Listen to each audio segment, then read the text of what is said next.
We are of biology. And if we really take that seriously, then biology is an empowering technology that it can solve many of the problems we have as a society. Engaging with it also helps us understand our role in the living world. Hey, Carl. Hey, Ram. Episode 2, our first real interview with Megan today. Yeah, I'm super excited about this since it is our first official episode. I guess not. It's really our second episode. It's the first one with an interview. That is right. We're excited for Megan Palmer. I'm just going to read her bio really quick because she is very, very impressive. So Here we go. Megan is Executive Director of Stanford's Biopolicy and Leadership Initiative. She's also the Adjunct Professor of Stanford's Department of Bioengineering. And for her role specifically, she also works with the university's Institute for International Studies and the Center for International Security. She's also the co-chair of the World Economic Forum's Council on Synthetic Biology. That's what she's doing now. She also has a very extensive background, which we'll talk about in the interview. And of course, you can find her on LinkedIn as well. Yeah, I'm excited because I've known Megan for a number of years. I feel like we probably met each other in 2014 or 2015. And because of scheduling conflicts, she didn't make it into What's Your Bio Strategy, the book that John Cumbers and I wrote. And she likes to give me a hard time about that. She would have been an excellent person in that book, but we have her now. Podcasts are all the rage now. This is a good opportunity for you to redeem yourself. An interviewer. And I think what makes Megan super interesting is that she's trained as a bioengineer, a synthetic biologist at Stanford. The Stanford Bioengineering department is very new. She's working on the policy side of this industry and thinking a lot about the ethics of bioengineering and how it might be approached. And so I think it's really someone who's very thoughtful about this field and how it might develop. Historically, biotech has been very thoughtful about what it's doing. We had the Asilomar conference in the 70s, where a bunch of scientists came together to put together the first set of rules on biotechnology. And then we recently had a conference about CRISPR technologies that was very similar. And Megan is at the forefront of that. So she seems like the perfect person to start this podcast interview series with.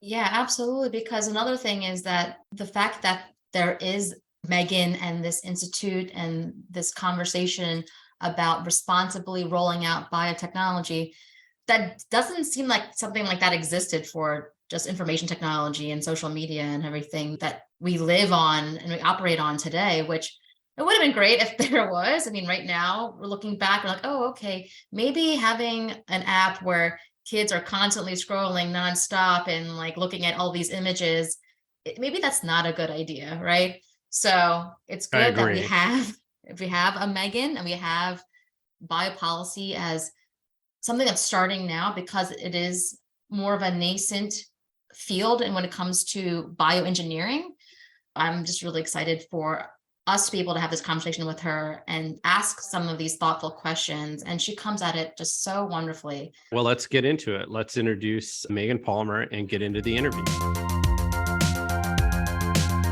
Why don't we just start by talking about what are you doing now? And then we can get into some of the questions that we were asking. But tell us, where were you and what are you working on? So I really work on the intersection of research to understand if we're advancing biotechnology responsibly, educating a next generation of leaders who can wisely navigate those issues, and working on what we call sort of strategic engagements, which are working with the growing community that really needs to figure out what is biotechnology, what does it mean, how do we advance it in ways that are wise and good for all people on the planet. So this conversation comes at a really interesting time because the Biden administration announced this executive order to advance the bioeconomy. But it feels like just in the last 4 weeks, a lot has happened. From a policy and industry development point of view, it just feels like a lot has happened in a very short period of time. Do you agree? And what are some of the highlights for you? I think it's a really exciting time for biotechnology and biotechnology policy writ large. This executive order on the bioeconomy and specifically biotechnology and biomanufacturing for the bioeconomy. And that has been many years and multiple administrations in the making. It's a very sort of complex initiative that was launched, but I think many people were excited to see it happen. But there's so much more work to do. And so that's what you see is in the last month, people are really getting to work saying, okay, we've been sort of charged with doing this work to coordinate and really make a plan, to make a strategy to advance the bioeconomy. But there's still a lot to be sorted out. And it's not just what's happening in the executive order. There was before then a law, so the Chips and Science Act, that went and articulated a function to coordinate bioeconomy research and development. So that's like another piece of this. And then there's all these other strategies coming out, and that's just in the US. So there's other countries, dialogues between countries that are trying to figure out, okay, we recognize that biotechnology and the enabling tools and frameworks of synthetic biology are world-changing and important. So we got to get our act together quickly. Just off the top of my head, and I'm going to miss some, but it just seems like there was CHIPS, then there was the bioeconomy order, and right before that was the ARPA-H announcement. And then we had this biosecurity IARPA announcement that Ginkgo made with, I want to say, who was the other third party? It was Ginkgo IARPA. I want to say Danaher. It wasn't Danaher. And this Draper. We just heard about a lot of different companies or organizations there. So what is ARPA-H? Well, I think a lot of people heard of DARPA, but ARPA-H, which is very new, is the Advanced Research Projects Agency for Health to improve the US government's ability to speed up biomedical and health research. And what Carl was specifically talking about when he mentioned IARPA, Ginkgo, and Draper. So IARPA is the Intelligence Advanced Research Projects Activity. It's a research and development arm of the US intelligence community. And then Ginkgo Bioworks is a platform for cell programming. And Draper is a nonprofit engineering innovation firm. And they're collaborating on a program to augment and improve the current biodetection and biosurveillance capabilities. And we'll talk more about that in future episodes. Yeah. And then I know you've also been involved with stuff with the World Economic Forum.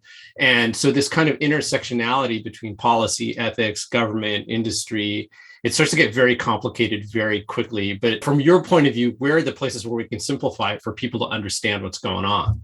I think the reality is it is just very complex, and a lot of the same complexities you're seeing come out not just in bio, but in other areas of sort of critical and emerging technologies. And then also just on the big challenges we face as a society, like the climate crisis. You think about how can we make that simple? There's a reality that like this isn't simple, but you can distill some things down, which is like clearly there is something at stake. And we need to be sort of boldly building alliances that can figure this out, not just now, but for the many, many decades to come. So I think that some of these pieces of policy, though, they can be really useful to read through in detail. So the executive order, for instance, you can read through and you look at each of these different agencies. You have commerce or health and human services or different parts of whether it's security. And what's neat is you can go through each of these different groups and say, okay, what part of the bioeconomy strategy do they need to work on? They all need to talk to each other, and that coordinating function is in it, but also biology manifests in all of these different portfolios. So those policies, while they can be really complex, they can also be kind of a step-by-step guide if they're thoughtfully crafted to understand the way that biology is affecting nearly every part of our lives. Yeah, I think one of the things that to me was interesting about that executive order was seeing, number one, what you said, all these different agencies that have this responsibility to come up with a strategy. But then number two is the fact that they all kind of have a deadline. In 6 months, we expect this, you're to deliver that, and then we'll come together and deliver X, Y, or Z at a certain point.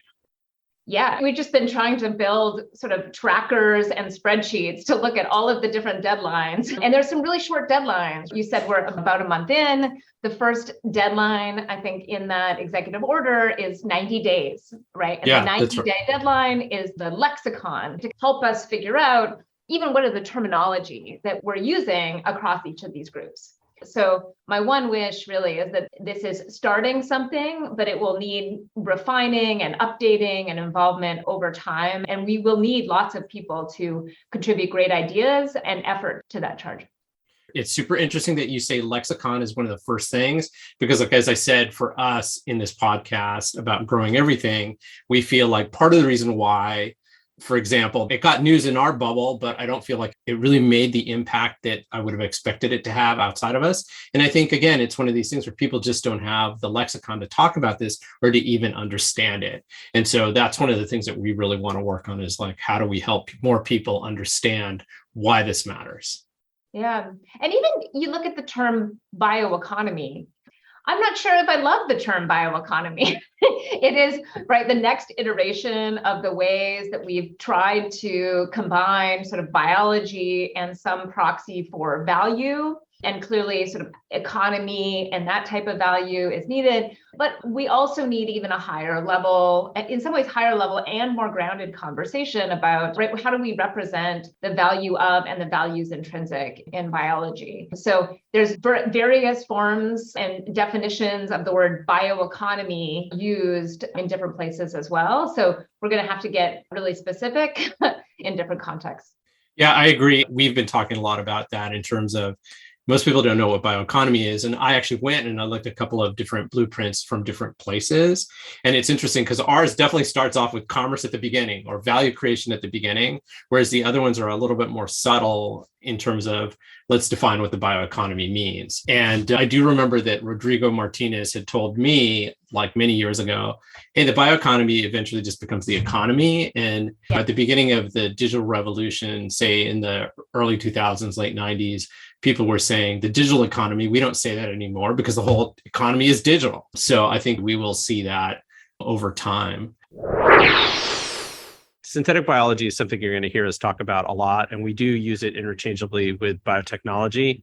But biotechnology is the use of any biological system to create a product or to create an outcome, whereas SynBio is much more designing and constructing new biological entities or redesigning biology based on existing systems. We live in the biotech century, but SynBio is part of the toolkit that we use to create that system or create that century. When did you start interacting with the government and working with them on initiatives, and how has that relationship evolved? Oh, when did I start?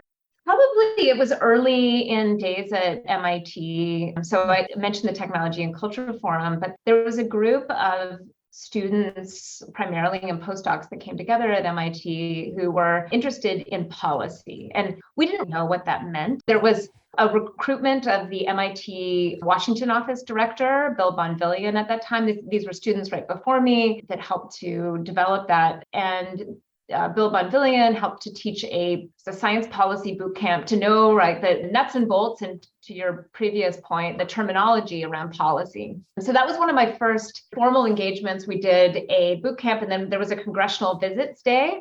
And I remember going because I was like, okay, go and contact your representatives so you can meet with them. But I'm Canadian and I didn't have a representative.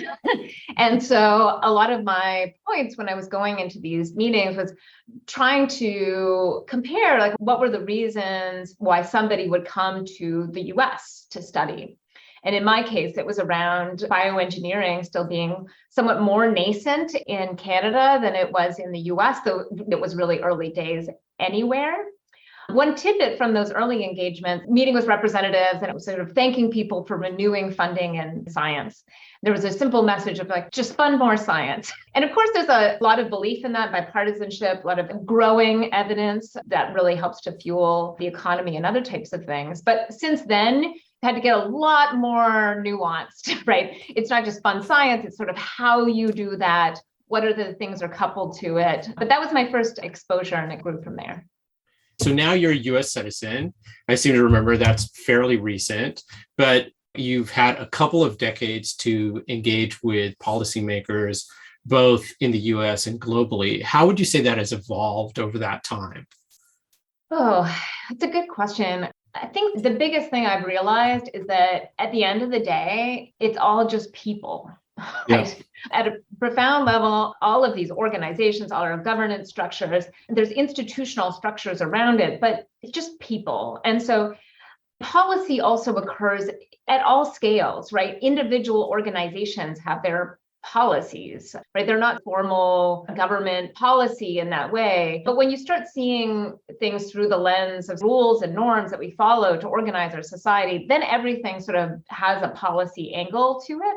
So I certainly have become more skilled through just practice of engaging in the sort of different types of policy discussions, from like looking at legislation to going to different briefings. I testified in the Senate in the early days of the pandemic. That was a sort of new experience, trying to figure out how to do that and what it means and what it should look like. But I think a lot of policy is just getting engaged, finding friends and colleagues who can help you refine your assumptions, but also your practice over time, and realizing that at the end of the day, it's just people.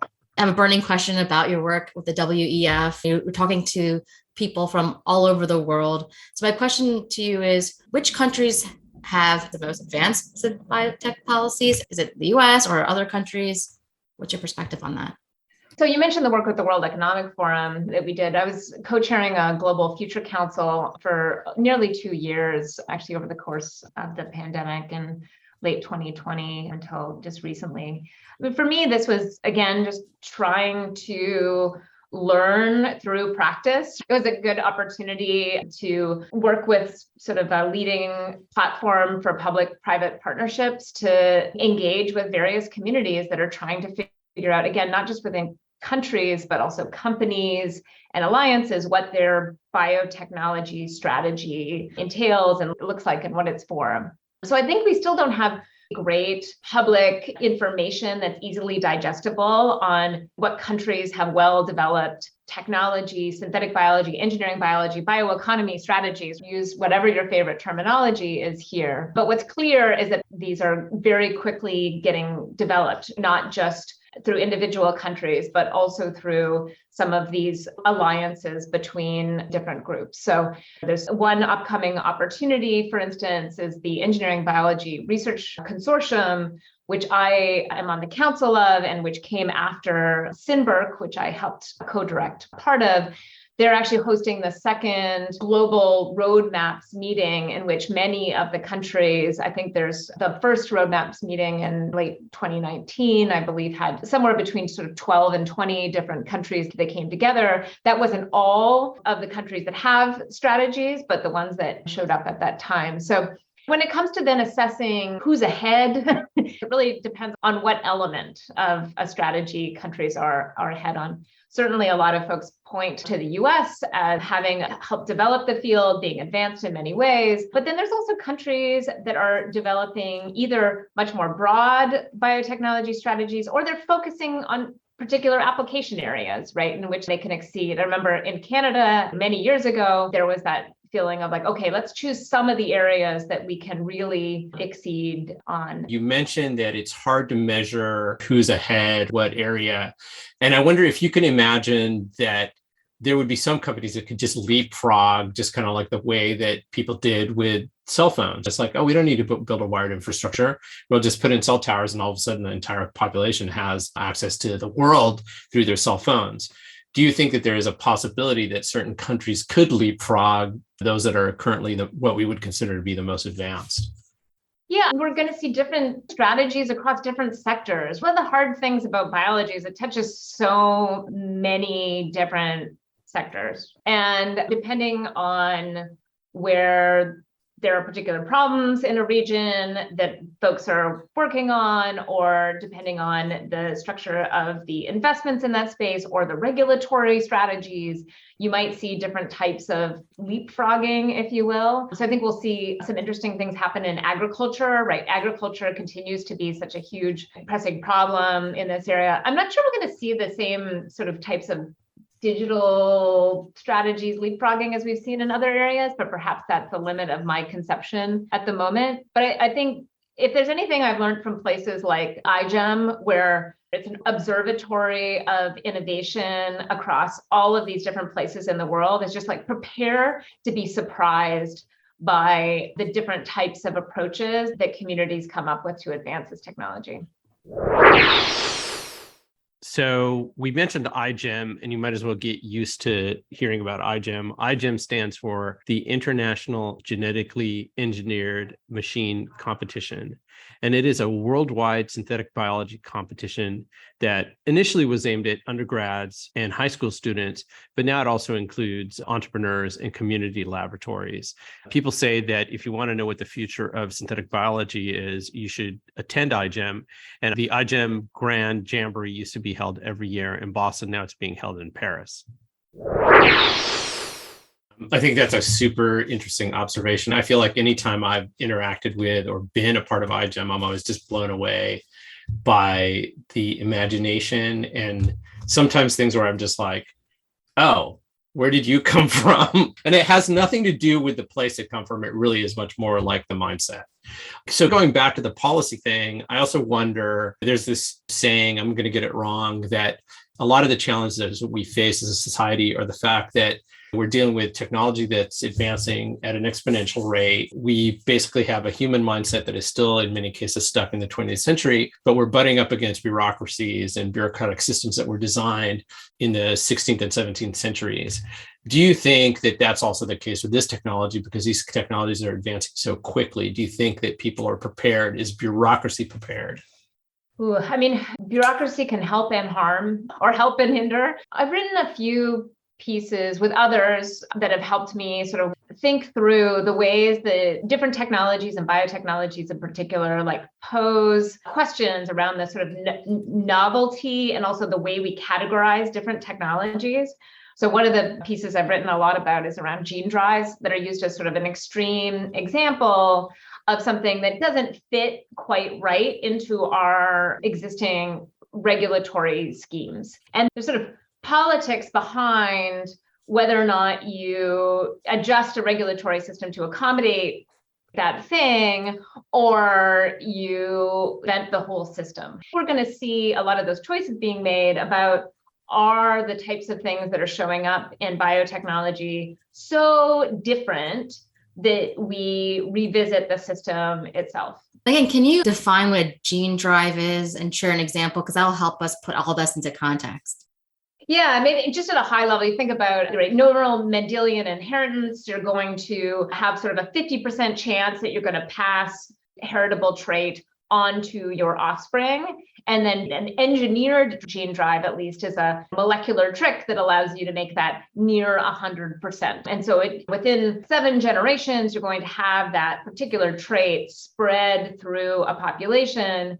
And it will matter a lot if the particular organism reproduces fairly quickly. So mosquitoes are often used as the example, where they're giving birth to many offspring quite quickly. That's in opposition to, say, humans that are not going to do that quickly. And so there's been some consideration of, well, is this 100%? Are they stable? And just as one example of this interplay between what technologies can accommodate and what policy and regulatory systems can accommodate, there's this back and forth where gene drives, if they really spread quickly through a population, say, of mosquitoes, as you're trying to eradicate, say, malaria, stopping malaria transmission, they're causing us to reconsider from a regulatory standpoint, who's a stakeholder and how do you engage those stakeholders when you have that type of spread? At the same time, that dialogue has then gone and informed, oh, well, maybe we need to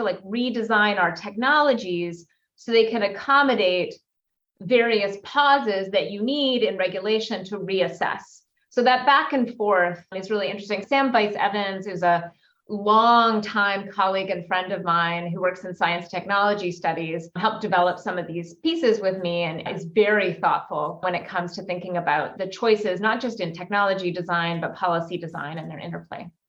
And you mentioned mosquitoes in particular, and I also think of, is it the mice that they're talking about on Nantucket, engineering them with gene drives? It seems like in all of those cases, there's been a lot of community dialogue by necessity so that the people in the community understand what's being proposed before it's done. And I don't know if there's been any widespread, especially on the mosquito side, if there has been any deployment of these engineered mosquitoes to prevent malaria.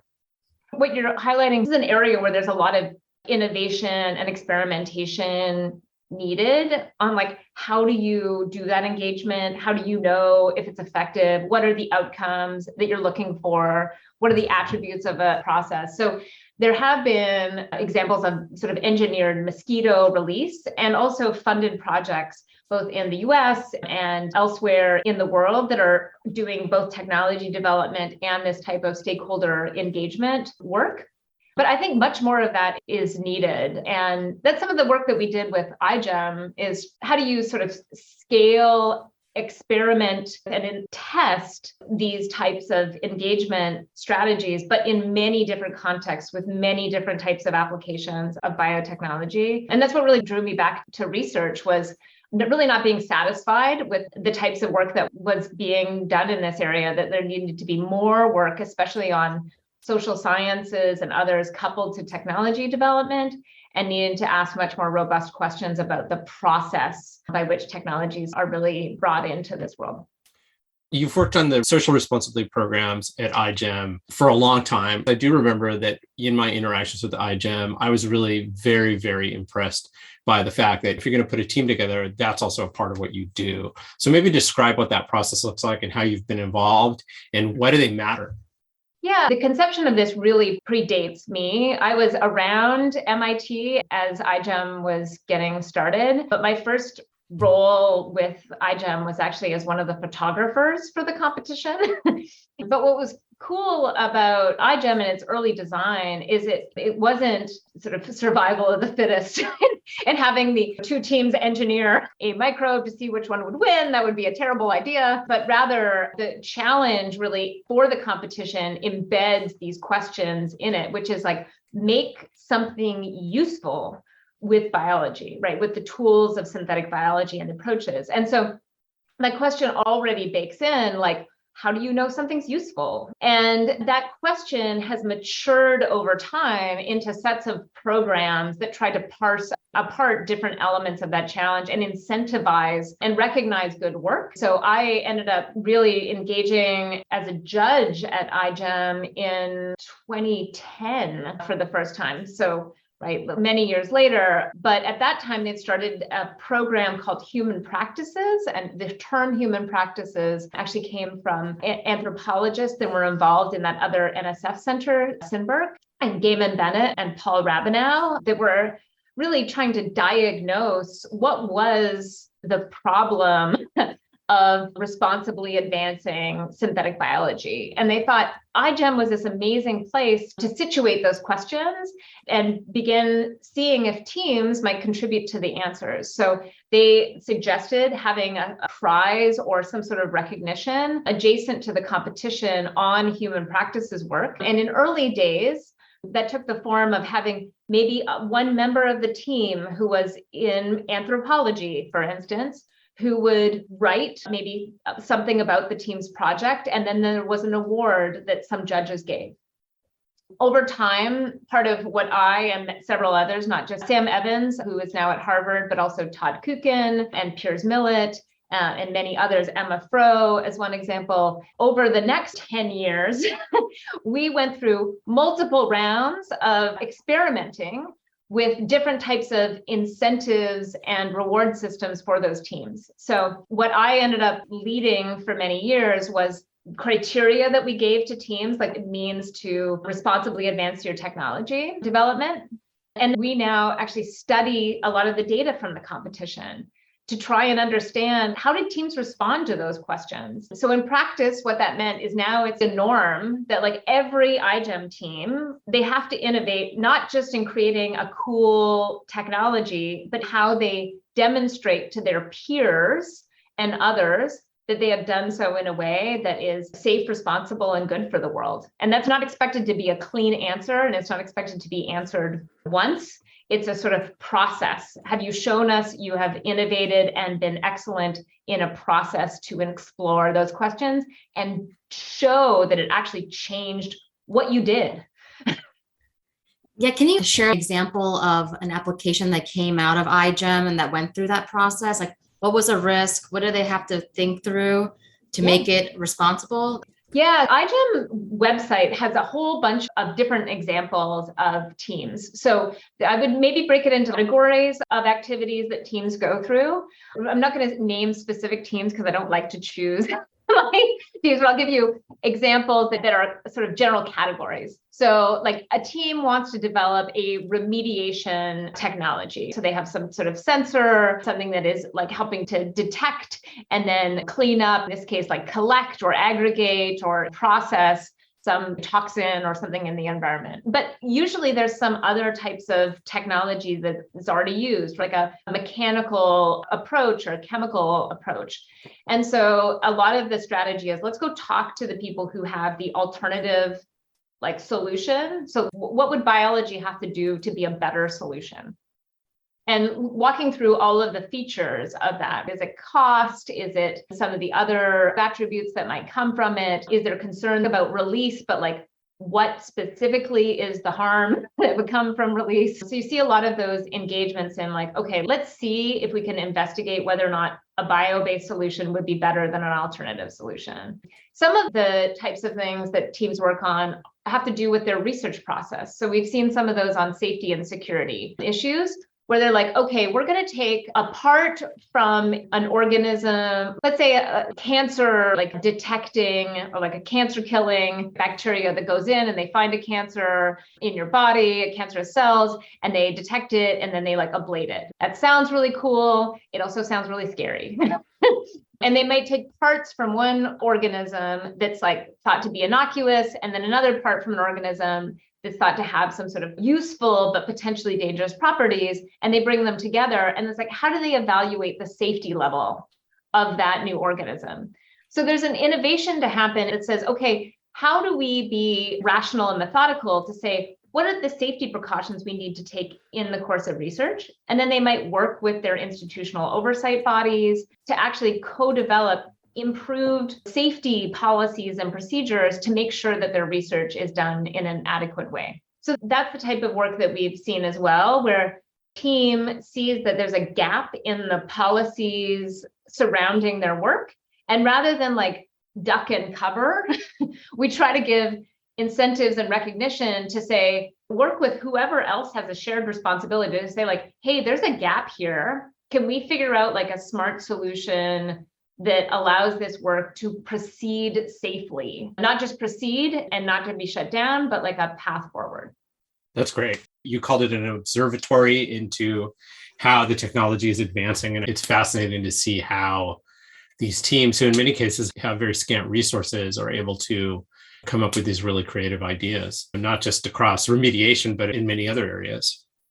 Oh yeah, you need to come to iGEM. Like, don't ever discount the kids. And they're not kids, right? Many of them are young adults. Some of them are kids now, right? They're in high school, middle school. But again, if you give platforms some recognition and critically like community to improve ideas, then amazing things can happen. And I think that iGEM spirit also gives that community of continual improvement. The thought is like, you're not going to get it right every year, but you can observe, do some experiments, revisit them over time, and hopefully we sort of work slowly towards an improved system. I do have two things I did want to cover. One is you worked on that project, the BioStories project at the WF with Natse Kiesa. Can you talk a little bit about that project and why it was important? She's also a friend of the pod and will be here soon. I'm a huge fan of Natse, and she will probably be able to speak even more eloquently to this project.